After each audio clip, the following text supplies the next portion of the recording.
Libro La verdad triunfante por Benjamin Wilkinson. La historia y formación de la verdadera Iglesia de Dios, la Iglesia en el desierto, y los falsos maestros que la persiguieron.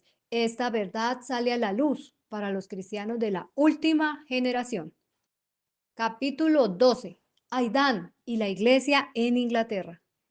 No fue Agustín en Canterbury, sino los devotos gaeles irlandeses de todos los valles del Heptarca. Aidan, Finan, Colman, Maeldup, Diuma y los otros, quienes llevaron primero el evangelio de la cultura cristiana a las salvajes tribus inglesas. Escrito por Fitzpatrick, Irlanda y los cimientos de Europa. Página 14. Patricio en Irlanda, Columba en Escocia y Dino en Gales. Fueron apóstoles de un pueblo que hablaba la lengua celta.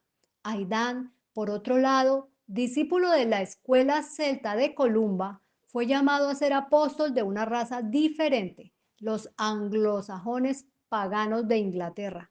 Durante su periodo anglosajón de 600 años, la conversión de Inglaterra fue un monumento al celo misionero de Aidan. Los paganos, al conquistar Gran Bretaña por la espada, prácticamente destruyeron la primitiva iglesia británica. Casi 200 años después, esta misma iglesia evangélica, no vinculada a Roma a través de Aidan y sus sucesores, sometió a prácticamente 2/3 de sus conquistadores paganos mediante el poder del evangelio. Los 7 reinos de la heptarquía, en los que se dividía Inglaterra en tiempos de Aidan, eran tan celosos entre sí como lo son hoy los estados balcánicos. Mercia, en el centro, era el más grande. El siguiente en tamaño, ocupando la parte noroeste del reino, era Northumbria, donde Aidan comenzó su gran obra. Al sur de Northumbria, a lo largo de la costa, se encontraban en sucesión Anglia Oriental, Essex, el reino de los sajones orientales, Kent y Sussex, el reino de los sajones meridionales. Al suroeste de estos se encontraba el séptimo miembro de la heptarquía, Wessex, el reino de los sajones occidentales. Subtítulo: El carácter y la educación de Aidan. Al oeste y al norte de estos 7 reinos paganos anglosajones se encontraban las tierras cristianas celtas de Gales, Irlanda y Escocia. Y al sureste, al otro lado del Canal de la Mancha, estaba el reino de los francos, gobernado por soberanos papales. Aidan venía de Iona, que se había convertido en una universidad bien equipada. Eruditos de renombre ocupaban sus cátedras de instrucción. Este hecho impresionó tanto al doctor Samuel Johnson, figura destacada de la literatura inglesa, que escribió: ahora pisábamos esa ilustre isla que antaño fue la lumbrera de las regiones caledonias, de donde clanes salvajes y bárbaros errantes obtenían los beneficios del conocimiento y las bendiciones de la religión. Muchos viajeros de alta mar ocuparon la casa de huéspedes de Iona durante la vida estudiantil de Aidan, de modo que devoró con avidez los conocimientos impartidos por los navegantes de Islandia en el norte, de Tierra Santa en el sur y de otras partes distantes del mundo. También debió saber bastante acerca de los 7 reinos de la Inglaterra pagana, ya que muchos anglos llegaron a Caledonia, ya sea como fugitivos o como cautivos tomados por los escoceses en guerra. 2 eventos ocurrieron que destacaron la llamada de Aidan como algo inusual. La asamblea de Iona seleccionó a uno de sus estudiantes para ir en respuesta a la solicitud del rey Osvaldo de Northumbria de un evangelista, aunque se distinguió por la austeridad de su vida y por su estudio. Tras haber sido elegido, regresó rápidamente a casa, quejándose como los 10 espías de antaño de la ferocidad de la gente y los grandes obstáculos que superar. Le faltaba fe para servir, por mucho que le encantara brillar. Otro estudiante de la asamblea que abogaba por el amor, la gentileza y la paciencia para ganarse a los anglosajones fue elegido. Se trataba del joven Aidán. El segundo factor inusual en el caso fue la notable trayectoria de Osvaldo, gobernante de la tierra a la que Aidán fue llamado. Desde su juventud, Osvaldo conoció el odio nacional de su pueblo pagano hacia los británicos, lo que condujo a la masacre de los 1.200 estudiantes. También había presenciado la conversión de su padre pagano al cristianismo superficial promovido por Paulino, un sacerdote enviado desde Kent. Posteriormente, el sacerdote huyó cuando, tras la muerte del padre de Osvaldo, los nortumbrianos cayeron en la idolatría. El propio Osvaldo se vio obligado a huir de su tierra y buscar asilo en Liona. Entonces el amor de sus compatriotas por su familia reavivó y Osvaldo fue llamado al trono. Paulino, el obispo romano, aún vivía y estaba cerca, pero Osvaldo quería que su pueblo en Nortumbia siguiera los caminos de Columba. Así pasó por alto a este sacerdote y envió a Iona a buscar un líder. Subtítulo: La misión de Roma en el reino de Kent. Northumbria no fue el único reino anglosajón que, tras caer del romanismo a la idolatría, fue ganado para Cristo por la iglesia celta. De hecho, la historia de todo el periodo de 1260 años revela que fue la iglesia en el desierto, en tierras papales, la que contribuyó, gracias a su competencia, a mantener vivo el catolicismo romano. Cuando fue derrocada o destruida en ciertas zonas, el cristianismo comenzó a decaer rápidamente. Tal fue el caso en Essex, Mercia, Anglia Oriental y Kent. Para comprender esto y seguir la gran obra de Aidán y sus sucesores, conviene considerar la labor de Agustín y sus 40 monjes que llegaron de Roma a Canterbury en el 597 después de Cristo. Es digna de mención la siguiente instrucción del Papa Gregorio a Agustín, después de que este último, gracias a los esfuerzos de Berta, la esposa católica del rey pagano Etelberto, había conseguido para él y sus monjes un lugar en Kent. Al principio Gregorio tenía la intención, como ya le había comunicado al rey Etelberto, de destruir todos los templos de idolatría, pero tras una reflexión más profunda, cambió de opinión y envió una carta al abad Melito, en la que declaraba que los templos de ídolos, si estaban bien construidos, no debían ser destruidos, sino rociados con agua bendita y santificados con reliquias sagradas para convertirlos en el templo del Dios vivo. De esta manera el pueblo se vería más fácilmente inducido a reunirse en sus lugares habituales. Además, las festividades en honor a los ídolos de las que se había visto privado el pueblo rudo debían ser sustituidas por otras, ya fuera en los aniversarios de la consagración de las iglesias o en días dedicados a la memoria de los santos, cuyas reliquias se depositaban en ellas.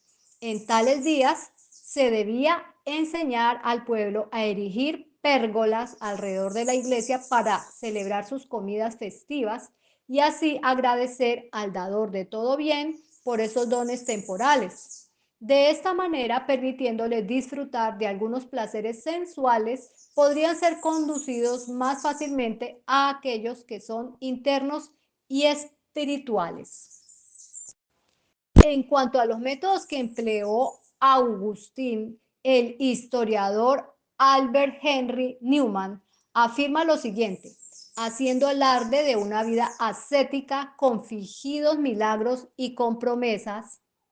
de bienes terrenales, gracias a sus ventajas, lograron convertir a Etelberto, rey de los sajones, quien junto con unos 10.000 seguidores recibió el bautismo en un río a manos de los misioneros. Habiendo formado una firme alianza entre el rey y la sede romana, los misioneros se dedicaron a la tarea mucho más difícil de someter a los cristianos británicos a Roma. Cuando todos los demás medios resultaron ineficaces, persuadieron al rey sajón para que lanzara una expedición contra ellos. 3.000 cristianos británicos fueron masacrados en una sola ocasión. Durante siglos, los cristianos del antiguo tipo británico en Gales, Escocia e Irlanda, así como en diversas partes de Alemania, resistieron con todas sus fuerzas las intrusiones de Roma, y es probable que este tipo de cristianismo nunca fuera completamente exterminado. Subtítulo: Las labores misioneras de Aidán. En directo contraste con el método empleado por Agustín de Kent, se encuentra la manera en que Aidán trabajó por Northumbria. John Ligard, defensor del papado, escribe: tan pronto como recibió la ordenación episcopal, se dirigió a la corte de Osvaldo. Su llegada fue motivo de júbilo general. Y el rey se dignó a explicar en sajón las instrucciones que el misionero impartía en su lengua materna. Pero el éxito de Aidán se debió tanto a sus virtudes como a su predicación. La severa austeridad de su vida, su profundo desprecio por las riquezas y su incansable dedicación a los deberes de su profesión le granjearon la estima, mientras que sus argumentos convencieron a sus oyentes. Cada día aumentaba el número de prosélitos y en pocos años la iglesia de Northumbria se estableció sobre una base sólida y permanente. El carácter de Aidán era equilibrado.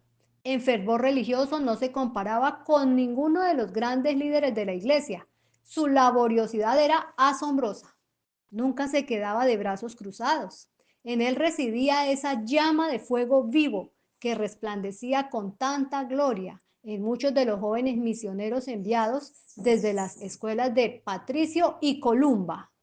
De él, el escritor Beda dice: la mayor recomendación de su doctrina ante todos los hombres era que no enseñaba de otra manera que él y sus seguidores lo que habían vivido, pues no buscaba ni amaba nada de este mundo, sino que se deleitaba en distribuir de inmediato entre los pobres cuando le daban los reyes o los ricos del mundo. Solía recorrer la ciudad y el campo a pie, nunca a caballo, a menos que lo obligara una necesidad urgente, y donde quiera que veía a alguien en su camino, ya fuera rico o pobre, lo invitaba. Si era infiel, a abrazar el ministerio de la fe, o si era creyente, a fortalecerlo en la fe y a animarlo con palabras y acciones a la limosna y a las buenas obras. La buena obra se extendió a los demás reinos anglosajones. Qué gran estímulo debió haber dado este movimiento evangélico entre vecinos paganos a quienes con fe similar en Persia y en el lejano oriente luchaban por la conversión de los paganos. Un historiador medieval prorrumpe en admiración al intentar relatar lo que Dios había hecho por el rey Osvaldo. Enumera todas las naciones: británicos, escoceses, pictos e ingleses, y las provincias de Britania que quedaron bajo el dominio de Osvaldo. Aidán era un hombre de oración. Se retiraba a su aposento y cerraba la puerta. De rodillas elevaba sus fervientes súplicas a Dios. Tenía una clara percepción de la verdad y el deber, y ejercía una influencia salvadora y transformadora sobre todos los que le rodeaban. Demostró gran ternura en su labor por los pecadores y en su esfuerzo por aliviar a los pobres y afligidos. Se dice que se preocupaba profundamente por el bienestar de los pobres y que dedicaba mucha atención al rescate de esclavos. El escritor Beda, al tiempo que expresa claramente su desaprobación de la negativa de Aidán a aceptar las doctrinas papales, se complace en decir que este misionero tuvo cuidado de no omitir ninguna de las cosas que encontró en los escritos apostólicos y proféticos, sino que se esforzó al máximo de su poder por realizarlas todas. Aidán también fue fundador de las escuelas eclesiásticas y colegios de formación. Al comienzo de su ministerio, el rey Osvaldo le asignó la isla de Lindisfarne. Esta se encontraba en la costa oriental de Northumbria, cerca de la capital del reino, pero lo suficientemente apartada de la vía principal como para proporcionar el entorno adecuado a un centro educativo. Tomando Iona como modelo, Aidán hizo por Inglaterra, a través de este colegio matriz, lo que Columba había hecho por Escocia. Los campos se utilizaban para dar trabajo y mantener a los estudiantes, así como para proporcionar alimento al profesorado y al alumnado. El propósito de la iglesia celta era establecer muchos centros en lugar de concentrar el número y las riquezas en una sola capital eclesiástica. Aidán y sus seguidores limitaron los edificios a las necesidades de la escuela. Sobre la ubicación de Lindisfarne y su influencia en la creación de instituciones similares, John Lingard dice que en todo su trabajo Aidán mantuvo sus ojos fijos en su patrón, Columba. Desde la primera institución de Aidán se establecieron centros de formación similares en los reinos de Bernicia, Deira, Mercia y Anglia Oriental. La obra que Aidán hizo fue un triunfo para la verdad. Primero, el paganismo fue erradicado y reemplazado por una religión fundada en las doctrinas del Nuevo Testamento. Solo 30 años duró Aidán y sus sucesores inmediatos, Finan y Colman. Al repartir estos años, Beda le asigna 17 a Aidán, 10 a Finan y 3 a Colman. Y sin embargo, en ese breve periodo, la iglesia celta creció y prosperó tanto que John Meissner dice, el cristianismo celta original tenía una influencia muy poderosa en el país en el momento en que el primer emisario romano desembarcó en Kent. Edward Hulme escribe que Aidán fue el apóstol de Inglaterra. Subtítulo: Centros de formación de la Iglesia celta. El principal instrumento del éxito de Aidán fue la escuela de formación. Al nombrar estos colegios evangélicos, muchos escritores los llaman monasterios, utilizando el término en su sentido antiguo. W. M. Hetherington presenta como una prueba adicional de que Oriente fue la patria del cristianismo británico primitivo, que los términos monje y monasterios, tal como los usaban los escritores eclesiásticos de la época, no significaban congregaciones segregadas de hombres solteros, como los escritores generalmente usan la expresión ahora. Estas palabras significaban más bien que los alumnos de los seminarios teológicos británicos eran hombres casados y con frecuencia eran sucedidos en sus cargos y deberes por sus propios hijos. Este autor afirma además que dondequiera que los caldeos o cristianos celtas fundaban nuevos asentamientos, el presidente de la junta directiva era elegido por votación, por elección, no designado por algún extranjero. Superior, de hecho, no era más que el primero entre iguales. El arzobispo James Ussher escribe que nuestros monasterios en tiempos antiguos eran los seminarios del ministerio, siendo, por así decirlo, tanto colegios de teólogos eruditos a donde el pueblo solía acudir para recibir instrucción y de donde la iglesia solía ser continuamente abastecida de ministros capaces. Además, el erudito Joseph Vignan se esfuerza mucho en demostrar con autoridades del pasado que monje y monasterio originalmente tenían un significado diferente del que suele darse uso ahora.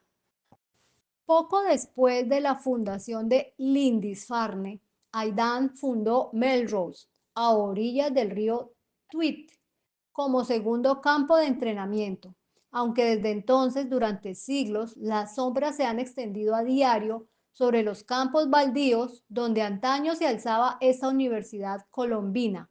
Aún se conservan espléndidos monumentos que demuestran su noble contribución a la civilización.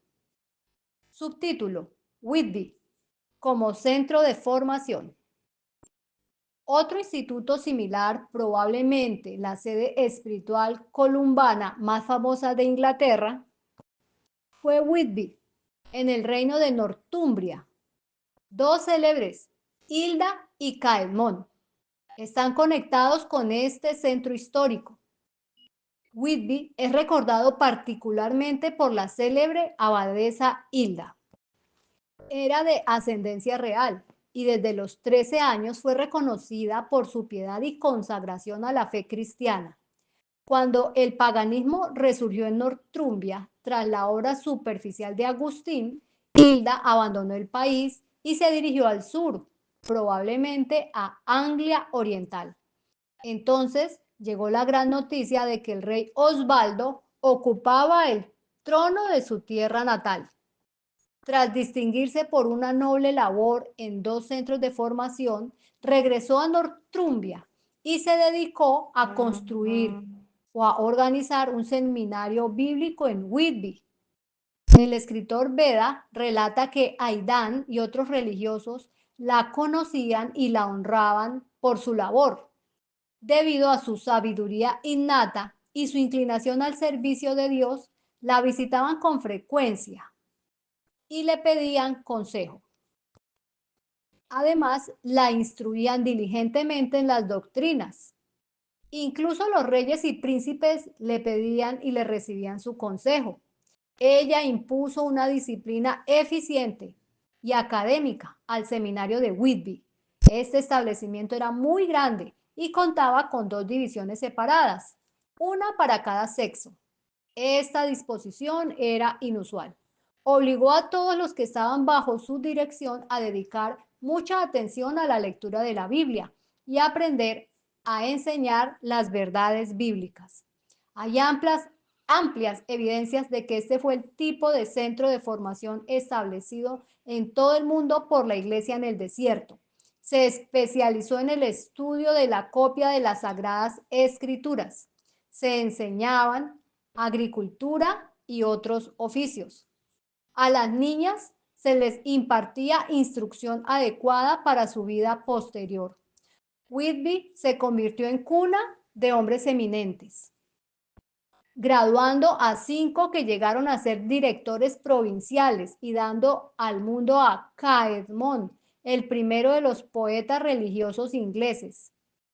Dugdale afirma que Hilda era una enemiga declarada de la extensión de la jurisdicción papal en este país y se opuso con todas sus fuerzas a la tonsura o rasuramiento de la cabeza de los sacerdotes y a la celebración de la Pascua según el ritual romano. En la crisis que se desató en la convocatoria nacional, cuando los delegados papales y británicos contendientes se reunieron en Whitby en el 664 después de Cristo, Hilda se puso del lado del sucesor de Aidan. Además de Whitby, los escoceses establecieron muchos otros centros de formación en Gran Bretaña y en Irlanda. Caedmon, subtítulo: La gracia del Señor se valió de una sencilla costumbre en uno de estos centros de formación para dar origen a un líder. Parece que en ciertas celebraciones se pasaba un arpa de persona a persona y se esperaba que cada uno compusiera un poema improvisado y tocara el arpa en acompañamiento. Caedmon, siendo un simple pastor de vacas, se sentía tan profundamente inferior que una noche, cuando le pasaron el arpa, se negó a intentarlo y se retiró al establo donde cuidaba del ganado. Parecía que un hombre se le apareció en sueños y lo saludó diciendo: «Cántame, Caedmon, una canción». Respondió que no podía y por eso abandonó el banquete. El visitante le respondió: «Sin embargo, tú sí me cantarás». «¿Qué debo cantar?», preguntó el humilde joven. «El principio de las cosas creadas», ordenó la voz. Inmediatamente comenzó a cantar y a componer para alabar a Dios.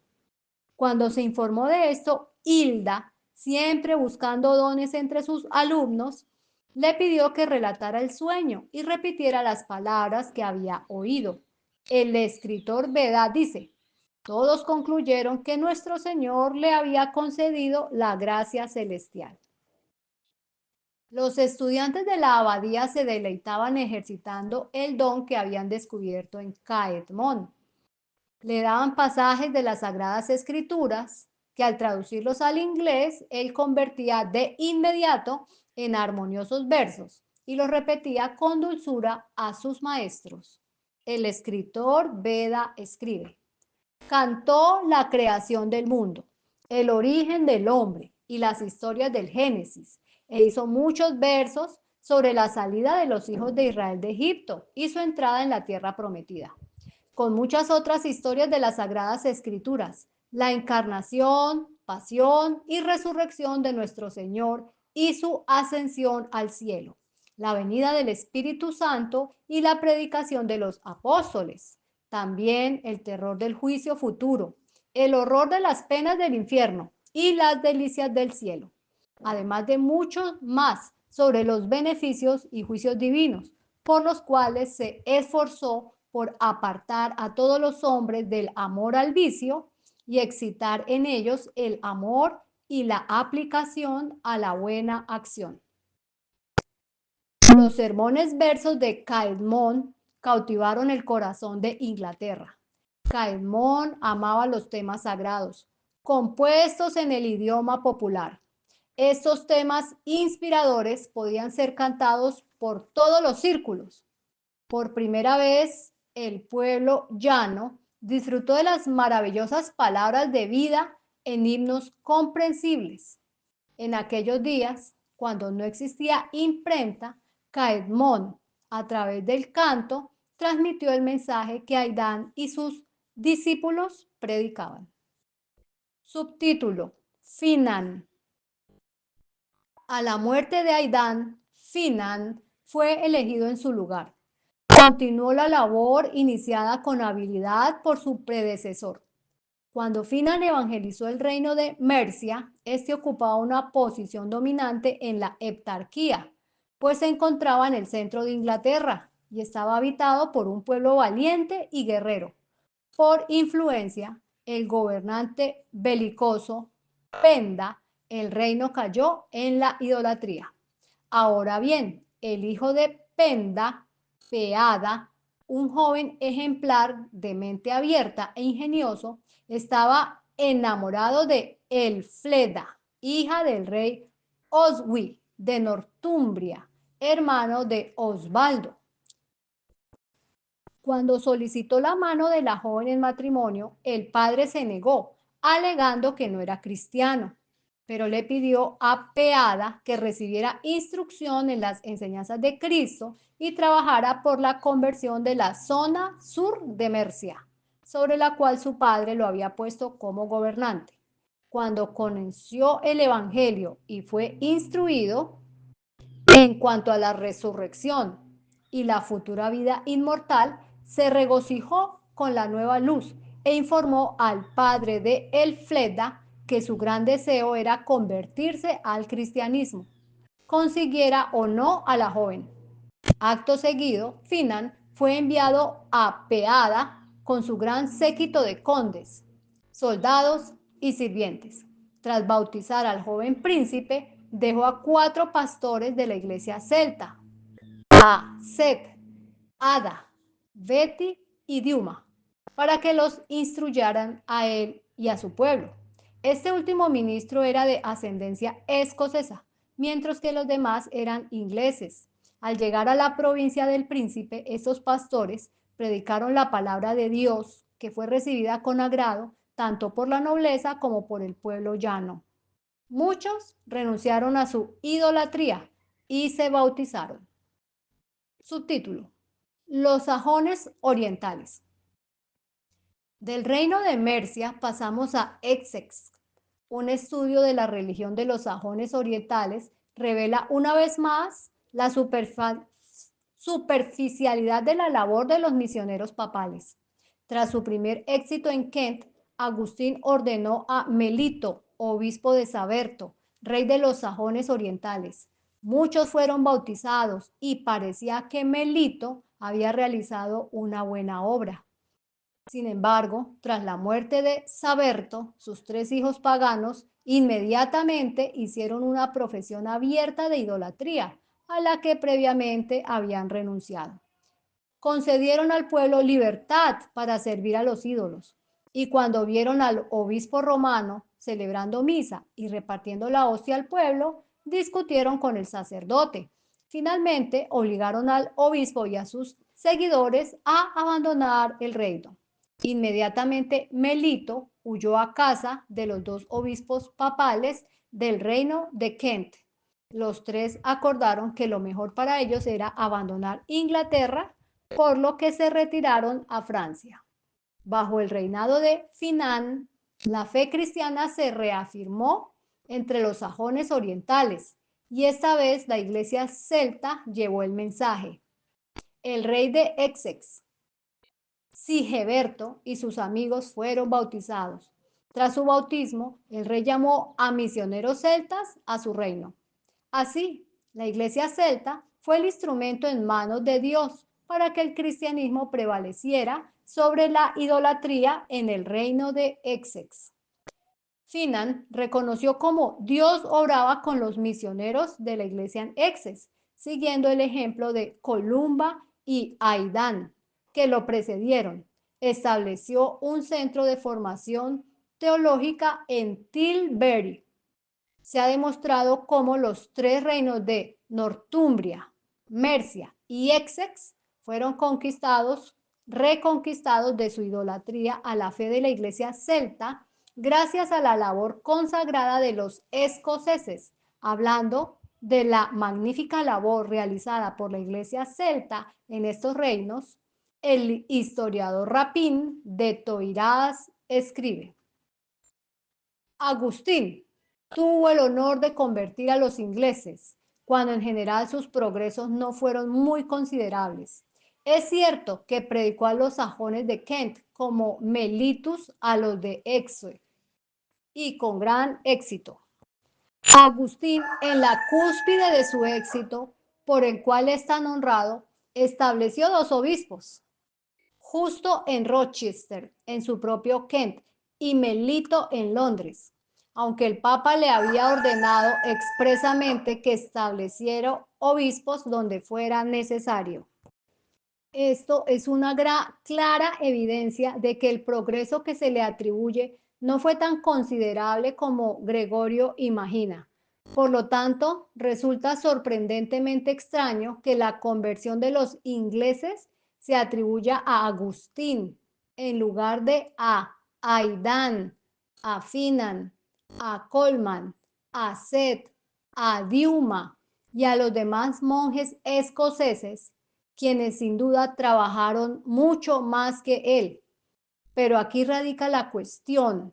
Estos últimos no recibieron órdenes de Roma y por lo tanto no se les debe permitir participar en la gloria de esta obra. El historiador Henry Soames escribe sobre el mismo tema. Solo dos condados, por lo tanto, al norte de Támesis, estuvieron bajo la supervisión romana durante su transición del paganismo al cristianismo. Y estos dos se debieron en gran medida al celo doméstico escocés por su conversión. Todos los demás condados, desde Londres hasta Edimburgo, tienen la plena satisfacción de señalar a la antigua Iglesia de Gran Bretaña como su madre nodriza en la santa fe de Cristo. Subtítulo: La Iglesia en Kent, Wessex, Anglia del Este y Sussex. ¿Qué quiere decir ahora de los 4 reinos, Kent, Anglia Oriental, Sussex y Wessex? Kent, al ser el reino situado al sureste de la isla y el más alejado del avance misionero escocés, había sido conquistado tempranamente por Agustín. El cristianismo que prevalecía en esta provincia, por lo tanto, era de tipo papal. Wessex, reino de los sajones occidentales, era el más alejado, tanto del avance escocés como del papal. Por lo tanto, se resistió durante mucho tiempo a cualquier profesión del cristianismo. En cuanto a la región de los anglos orientales, nuevamente fue la influencia de los misioneros escoceses la que reivindicó al cristianismo cuando tras la partida de los monjes romanos había caído en la idolatría. Unos años después de esta caída en el paganismo, un pastor escocés trabajó con tanta diligencia entre ellos que fue un gran número de apóstatas, se vio inducido a renunciar a sus errores y a regresar a la fe. En cuanto a Sussex, reino de los sajones del sur, estaban en gran deuda con la iglesia celta por el conocimiento de Cristo. Su rey había sido bautizado en la provincia de Mercia por los escoceses evangélicos, incluso en la provincia católica romana de los sajones occidentales. La labor de los misioneros escoceses ayudó eficazmente a los anglosajones a abandonar el paganismo y a abrazar el evangelio. No es exagerado decir, con excepción de Kent y Sussex, toda la raza inglesa recibió el fundamento de su fe de los misioneros celtas, e incluso en Sussex se sabe que había misioneros irlandeses trabajando antes de la llegada de Wilfrid. Como escribió el célebre conde de Montalembert, erudito católico francés, el cristianismo de Northumbria se extendió por los reinos del sur. Subtítulo: Colman. A la muerte de Finan, Colman fue elegido su sucesor para dirigir a la iglesia celta. El escritor Beda afirma que fue enviado desde Escocia. Colman vino a predicar la palabra de Dios a la nación inglesa. Los escoceses lo enviaron a Lindisfarne, por lo que su consagración y su campo de trabajo eran idénticos a los de Aidan y Finan.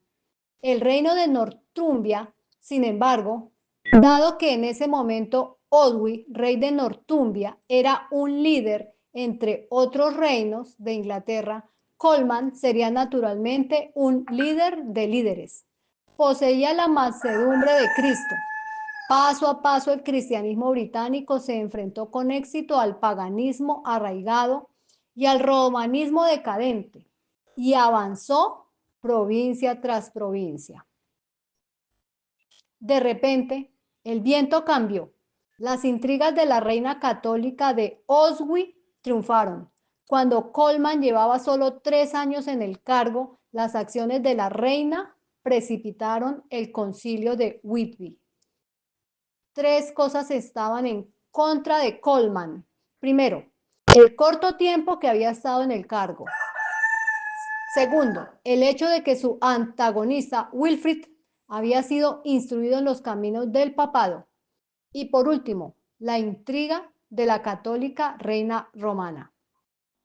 La principal cuestión en disputa era la misma de la que se planteó entre Agustín y Dino, la misma que llevó a Víctor I, obispo romano, a excomulgar el clero de Oriente.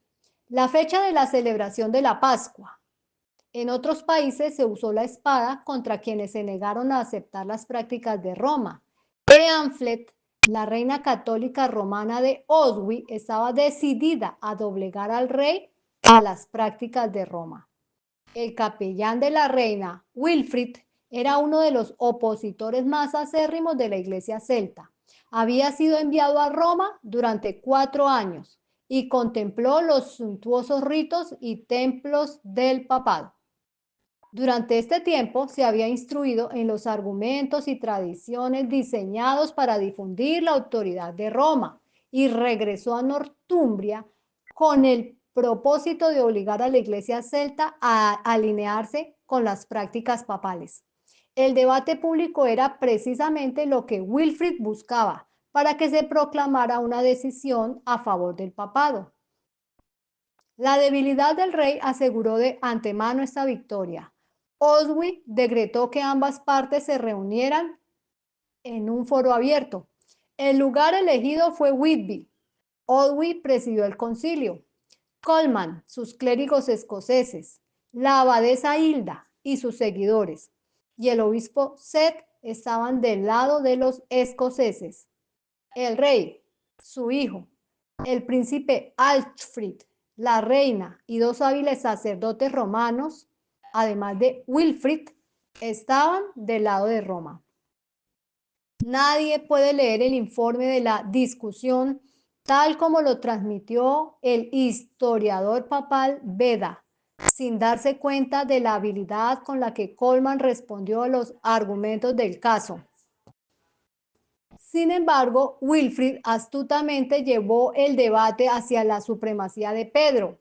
Es revelador saber que, aunque esta cuestión no era en absoluto el verdadero punto en disputa, los teólogos romanos se burlaron del gran Columba mientras Wilfrid gritaba: en cuanto a ti y a tus compañeros, ciertamente pecan, si habiendo escuchado los decretos de la sede apostólica y de la Iglesia Universal, se niegan a seguirlos, pues aunque sus padres fueron santos, creen que su pequeño número en un rincón de la isla más remota debe ser preferido a la Iglesia Universal de Cristo. Y si ese Columba suyo fue un hombre santo y poderoso en milagros, podría ser preferido al bendito príncipe de los apóstoles, a quien nuestro Señor dijo: tú eres Pedro, y sobre esta roca edificaré mi iglesia, y las puertas del infierno no prevalecerán contra ella, y a ti te daré las llaves del reino de los cielos. Inmediatamente el rey interrumpió: ¿es cierto, Colman, que nuestro Señor le dijo estas palabras a Pedro? Cuando Colman respondió afirmativamente, intentando al mismo tiempo demostrar la falacia y la debilidad de usar el incidente de las llaves como base para la supremacía de la iglesia, sus comentarios fueron considerados irrelevantes.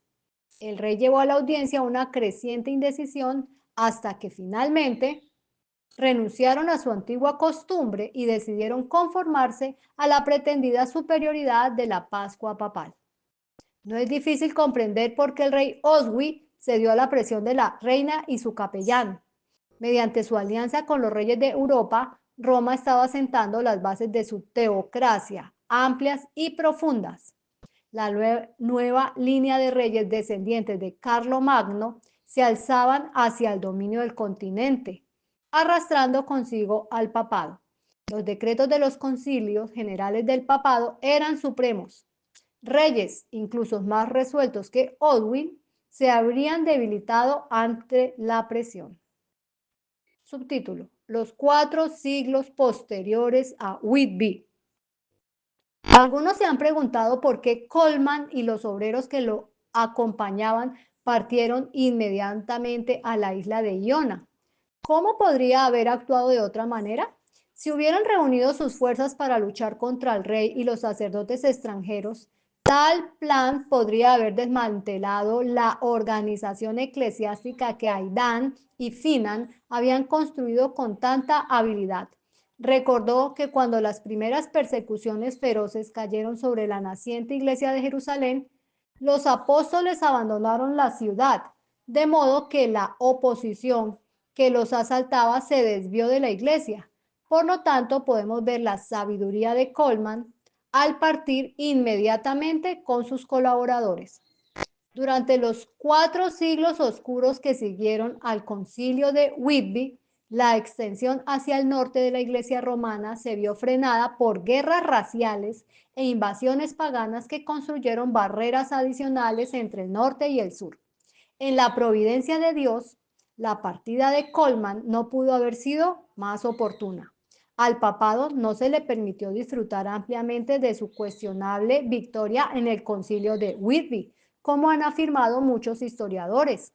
Antes de que Wilfrid y sus sucesores pudieran lograr la destrucción de la iglesia celta, el plan para el cual se había preparado en Roma, los daneses invadieron Inglaterra, trayendo consigo una nueva ola de paganismo.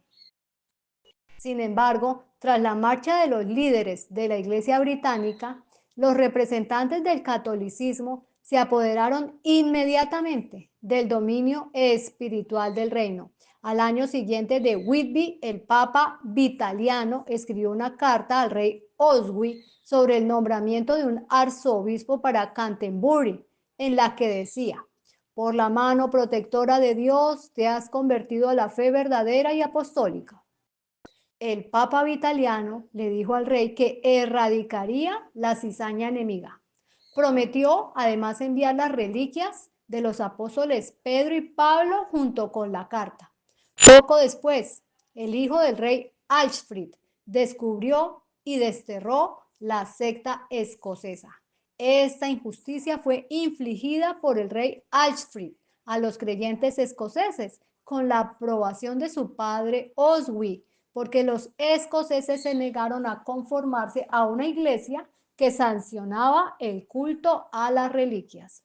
Aunque el papado había asegurado su dominio en Inglaterra, Dios no permitió que la verdad muriera. La semilla sembrada por Aidan, Sinan y Colman, aunque latente, no estaban muertas. La fe representada por los líderes celtas se mantuvo poderosa en Escocia, Irlanda, Gales y en el suroeste de Inglaterra. Los seguidores de la verdad persistieron a lo largo de los siglos, de modo que cuando Wycliffe comenzó su maravilloso avivamiento, siglos después, algunos creen que sus seguidores han sido aquellos que han mantenido de generación en generación las doctrinas de Aidan. Durante los 400 años transcurridos desde Whitby hasta la conquista normanda, el papado en Inglaterra nunca logró superar por completo el paganismo de los daneses ni la inspiradora valentía de los creyentes celtas. Por lo tanto, la Iglesia de Roma comprendió que para ganar debía idear un nuevo plan de batalla. El tiempo y las circunstancias pusieron en sus manos a un líder destinado a provocar un cambio en las Islas Británicas. Este campeón fue Guillermo de Normandía. Subtítulo: El papado y Guillermo el Conquistador. El papado favoreció la conquista de Inglaterra por Guillermo de Normandía. Hubo tres razones para esto. Los daneses, al conquistar la Inglaterra anglosajona en el 820 después de Cristo, estaban imbuidos en un trasfondo pagano tan profundo que Roma nunca pudo esperar una fuerte influencia a través de ellos, a pesar de que años después se inclinaron hacia esa fe. Esto incluso podría haber significado una victoria para la antigua iglesia celta, que ya había demostrado su capacidad espiritual para conquistar tanto a anglosajones como a daneses. Por lo tanto, el papado acogió con satisfacción el momento en que un fuerte líder normando en Francia tenía un aparente derecho al trono de Inglaterra. En segundo lugar, era necesario hacer algo para romper el poder de la iglesia celta, particularmente en Escocia e Irlanda. Finalmente, era necesario contar con una nueva raza sobre la cual construir. Los normandos, cuya patria era Francia, vivían bajo el liderazgo del pueblo al que el Papa había llamado la hija mayor de la iglesia. Sentían entusiasmo por la combinación política de superstición pintoresca, un sistema de castas tiránico y la pompa real. Si los normandos pudieran imponer mano de hierro a la Inglaterra sajona y danesa, todas las islas británicas podrían quedar bajo la bandera papal. Cuando Guillermo de Normandía desembarcó en Inglaterra en el 1066 después de Cristo, con sus guerreros, el rey danés Haroldo acababa de ser llamado a librar en el norte una terrible batalla contra un rival rebelde, obligado a desplazarse hacia el sur a marchas forzadas para enfrentar a los invasores normandos. Su exhausto ejército se ubicó en las alturas de Hastings, pero no pudo resistir a los invasores y la batalla fue ganada por los normandos. La victoria en Hastings trajo un nuevo liderazgo a la Iglesia romana en Inglaterra. Se produjo una poderosa reorganización de la vida, las costumbres y las instituciones inglesas. Sin embargo, transcurrieron 300 años antes de que la combinación de los poderes del catolicismo romano continental y la destreza normanda lograran someter a Irlanda y Escocia al dominio del papado. Gales no fue sometido. Incluso, entonces, la conquista espiritual fue una conquista de fuerza, no de derecho. Influenciado por el miedo y atemorizado por la autoridad, el pueblo aceptó las costumbres normandas e hizo una declaración superficial de aceptación de las doctrinas papales. Las profundas convicciones de verdad y libertad que prevalecían en la época de la iglesia celta fueron sofocadas por el peso de los invasores. La gran obra de Aidan quedó aparentemente sepultada en la más absoluta oscuridad. Sin embargo, siglos después, cuando la Reforma desafió la supremacía de Roma, la semilla sembrada por Aidan, Finan y Colman rebrotó con nueva vida. La iglesia del desierto se activó y un nuevo día amaneció, no solo para la Inglaterra, sino para el mundo. Libro La verdad triunfante por Benjamin Wilkinson. Bendiciones.